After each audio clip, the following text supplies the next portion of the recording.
Hi, I'm Carl Hiaasen.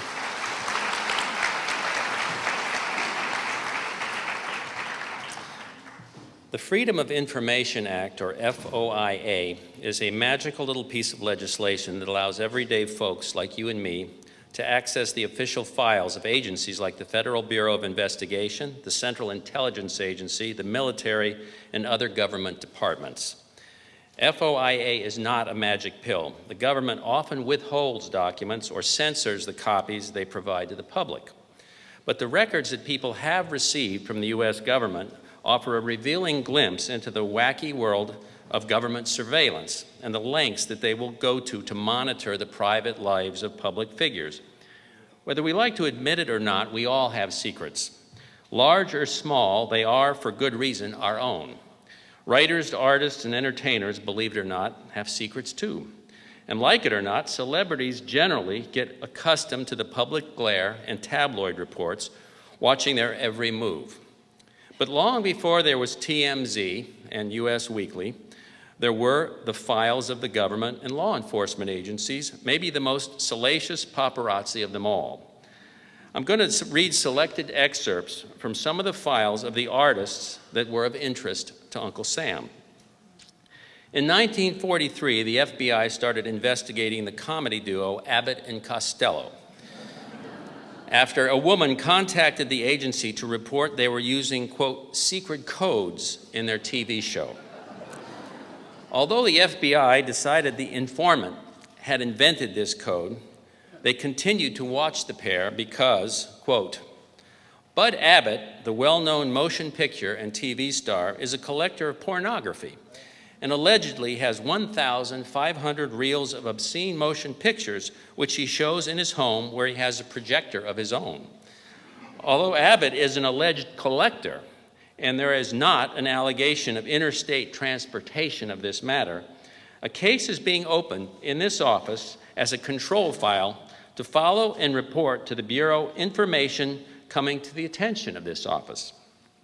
In 1951, the FBI filed a memo titled Nat King Cole, Security Matter. This quote again, from information furnished to the office in 1945, it appears that Cole and censored were members of the Communist Party and the Communist Political Association during that period, probably attached to the cultural groups in Hollywood. What was the terrible communist organization, you might ask?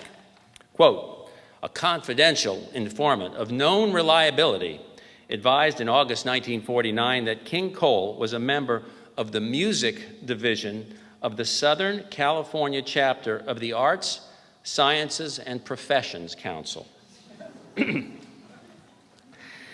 1964, the Attorney General's office began receiving complaints that the record Louie Louie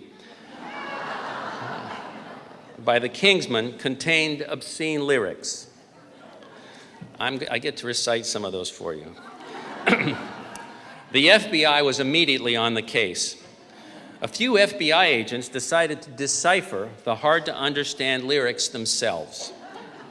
Here, and brace yourself, are some of the verses the minds at FBI headquarters conjured up.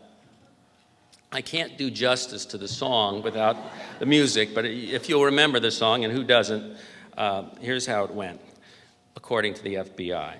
Fine little girl waits for me to get your thrills. Across the way, girl I dream about is all alone. She could never get away from home. Every night and day, I play with my thing. I fuck your girl all kinds of ways. In all night now, meet me there. I feel her low, I give her hell. Hey, you bitch. Hey, lover maker. Now hold my bone. It won't take long. That was version number 1 from the FBI. Another agent heard these lyrics. She's got a rag on, I'll move above. It won't be long, she'll slip it off. And yet another agent heard the following. Oh, Louie, Louie, oh no. Get her way down low now. Oh, Louie, Louie, oh, baby. We'll take her and park all alone. She's never a girl I'd lay at home.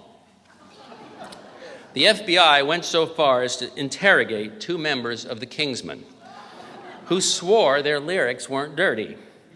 Since there were so many supposed versions of the lyrics floating around FBI headquarters, no charges were ever brought.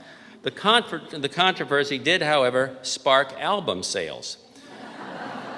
The real lyrics. Louie, Louie, oh yeah, away we go now. Yeah, yeah, yeah, yeah, yeah. Louie, Louie, oh baby, away we go. A fine little girl, she wait for me catch the ship across the sea. I sailed the ship all alone, I never think I'll make it home. Louie, Louie, away we go now. Those were the real lyrics. Yeah, well, if Dave Barry were here, he could supplement with the music.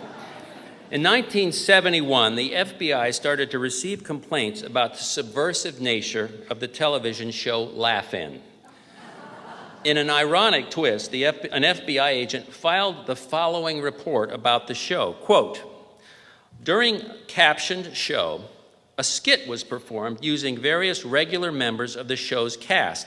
This portion was introduced by a shorter skit representing a president and the First Lady sitting in the White House chatting.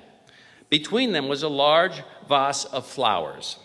When their conversation turned to the director, meaning Mr. J. Edgar Hoover, it was made obvious that one of the flowers was actually a bugging device, and the president spoke directly to Mr. Hoover by means of this device. Quote, although, as is common practice in this show, jokes and sight gags were made in rapid fashion, emphasis in terms of subject matter was placed on surveillance-type activities and clandestine-type operations. In one minor skit, 2 agents were portrayed meeting and being extremely guarded in their conversation with each other, trying to elicit information from the other. All in all, the skit pertaining to the FBI was rather typical of the poor fare which is served on this so-called laugh show. Tasteless, sometimes downright vicious jokes, and a great deal of forced humor add up to a more telling commentary on this low-grade show itself than on the FBI. Thank you very much.